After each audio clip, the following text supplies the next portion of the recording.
A gente está diante de uma pandemia que exige mudanças de comportamento, como isolamento social, quarentena, entre outros. Como explicar tudo isso para uma criança, principalmente para aquelas que estavam acostumadas com a rotina escolar, com as brincadeiras envolvendo os amiguinhos? Cassiana Magalhães, que é doutora em educação e especialista em educação infantil, está aqui para ajudar você, papai e mamãe, nessa missão.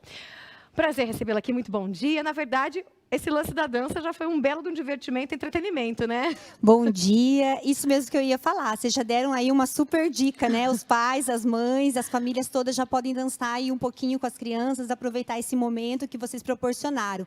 E na realidade é isso, né? Nós estamos vivendo um momento super diferente. Sim. E nós temos que aproveitar agora para curtir os nossos filhos, a nossa família e aprender. Estamos todos aprendendo juntos.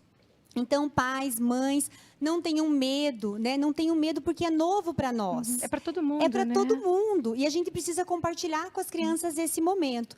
Então, não sei se eu já posso falar, Sim. né? Como que a gente diz isso para as crianças? É isso que eu ia te falar. Eu tenho um filho de 4 anos e meio. Imagina o desespero dele, porque o Benjamin, eu acho que é TDAH igual a mim, né?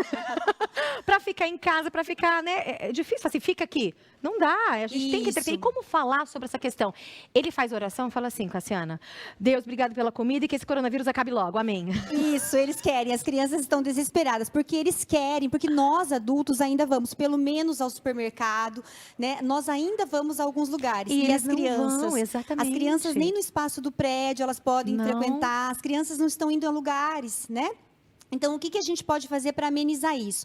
A primeira coisa é dizer a verdade, né? Dizer para as crianças o que está acontecendo. Tudo vai depender da idade da criança. Tá. Então, conforme a idade da criança é que você vai explicar. Tá. Quanto menor a criança, menos informações, no sentido de dizer assim, nós não vamos colocar uma criança muito pequena ao acesso irrestrito de informações na mídia social, por exemplo, né? A um excesso de noticiários e tudo mais. Mas dizer para a criança, olha, nós estamos no meio de uma pandemia. Eu coloquei no blog Baguncei, que é o blog que eu coordeno com os meus alunos, livros de história, né? Teve grupos de estudos que estudam a infância, que fizeram já histórias para contar do vírus. Então, maneiras de contar para a criança, dizer, olha, é um bichinho tão pequenininho que ele é invisível. Mas ele é invisível, mas ele existe. Então, o que a gente pode fazer para se cuidar? Uma das coisas é lavar bem as mãos, porque como a gente não vê, ele pode passar de pessoa para pessoa, ou ele pode estar na superfície.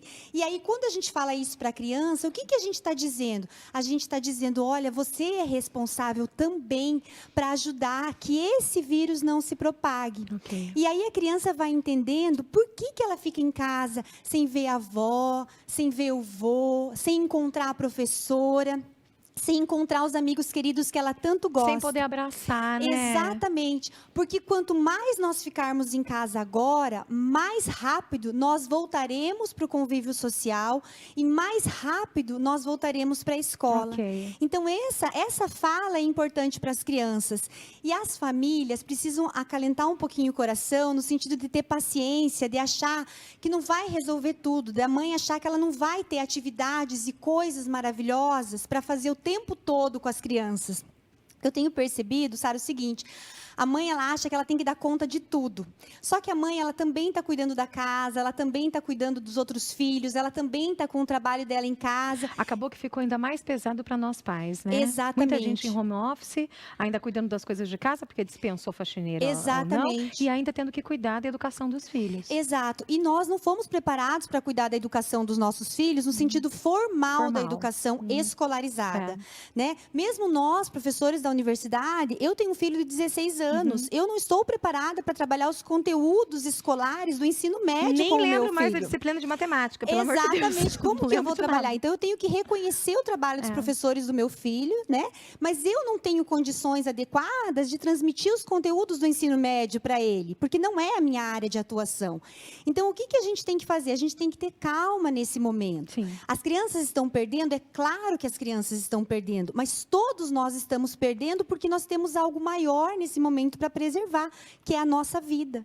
E a gente deve ter que pensar na questão da volta, né? Nesse regresso, nesse retorno das crianças para a escola. Como trabalhar isso com eles? Porque tem muita criança também que acomodou e gosta de ficar em casa, e aí, como vai trabalhar? Exatamente. Então, com as crianças maiores, a gente procura manter uma rotina de estudo, né? Manter um horário para estudar, manter uma agenda, manter um horário para acordar, para dormir. Quando eu falo isso, não é transformar a casa numa escola. É tomar um determinado cuidado com isso, né?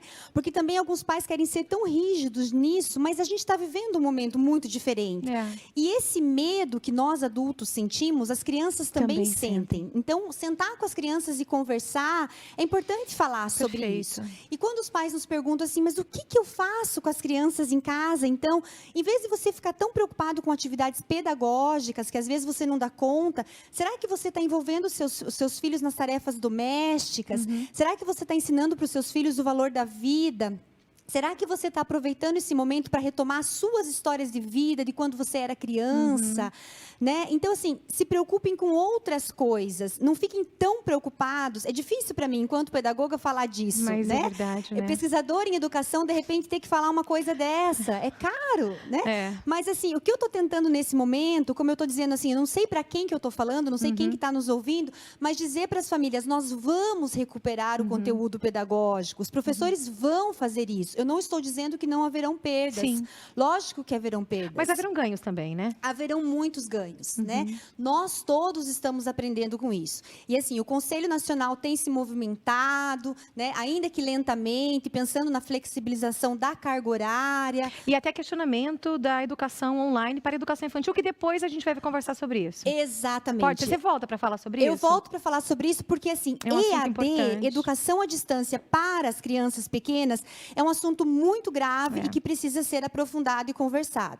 A gente tem crianças pequenas expostas à tela, isso é muito grave. A gente tem crianças pequenininhas que não conseguem ficar na frente do computador e professores querendo dar aulas à distância para as crianças pequenas. Então, esse é um assunto muito delicado que a gente precisa conversar com calma. Então, você vai voltar para falar sobre isso. Então, a gente precisa conversar mais sobre isso. Com Obrigada, certeza, Cassiana Magalhães, professora e doutora. Um prazer recebê-la aqui. Muito obrigada. Obrigada.